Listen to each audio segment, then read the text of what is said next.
it's 10 years now since you converted, 10 years since you're 12 married, years, 12 years years since since you I converted. converted. Yeah. Wow, 10 12 years years since I'm since you married. converted, 10 years since you got married, and yet you're still, you still speak with such enthusiasm about Torah, mitzvos, That's true. Hasidus.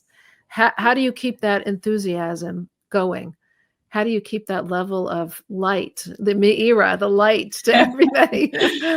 Um, I don't know. I think about my husband and I talk about it because he's Baal Tshuva. So he grew up Reform and he found it later in life also. So we're both very just in love with it.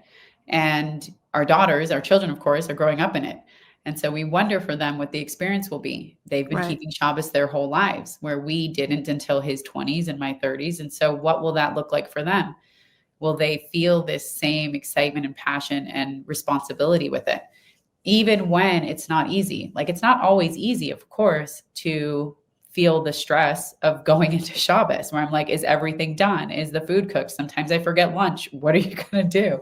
Right. But it always feels, it never feels like something I wouldn't do. Like, it never feels like a burden. Even with the stress, it doesn't feel like it's too much. It just feels like a part of everything. In fact, my husband once said, you wouldn't feel the relief of lighting the Shabbos candles if you didn't have the stress before it. Stress. He was like, Right. so if you weren't going into it with a little bit of buildup, the relief and like the actual palpable energy one feels when bringing in Shabbos would be different in some way if there wasn't this effort that goes into it. Right.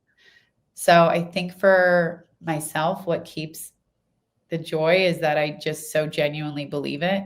I so genuinely believe that when I light candles, I'm adding light to the entire world. I believe that when I host Shabbos, that it's more than just this little piece in my home, but that it's spreading into the effects of the world. I genuinely believe, and I hope this for everybody, that Hasidus and religion in any way should permeate and change who you are in the best of ways.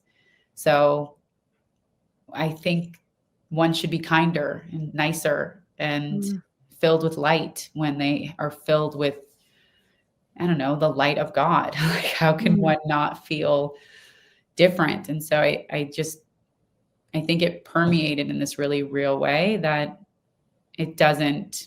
that should never go away. Mirz Hashem, God willing. I should Wow. always feel this excitement about it because it's Absolutely. so real. Amen. Yeah. Yeah. What about when you go through a struggle or when you go through a challenge in your life and you don't feel so connected to God? Do you ever feel that way? I don't know that I ever don't feel that connected to God, because I really do feel that everything is from, and I say this from a biased perspective of not having, thank God, having to go through anything that has been that challenging. I am very fortunate and grateful for that experience to date. So my struggles are like, it's a bill or it's, something like that. But I trust that in those moments, I try to reach into the bitachon, the trust. And, bitachon is translated not as trust, but as certainty. So as a knowing that God is with me. So no matter what, even in those times, and again, I say this from a biased perspective, I know people who have gone through some very hard things, where they have really had, I'm sure, to dig into that space. But anytime I do go through a struggle, I think I lean into God more, because if I didn't, I'd probably feel really lonely and I'd feel lost. And I think that when I lean into the idea that this too is for the good, it's a good above my knowledge. I mean, I think about that when I think of all the bad in the world, right? You think of all the terrible things that happen, and I cry about it sometimes. And I ask Hashem why these things happen. And I know that I won't get an answer, because by the time I meet Hashem, God willing, at 120, I won't have these same questions, because I'll just be one with God. So it'll be different. It's like a knowingness.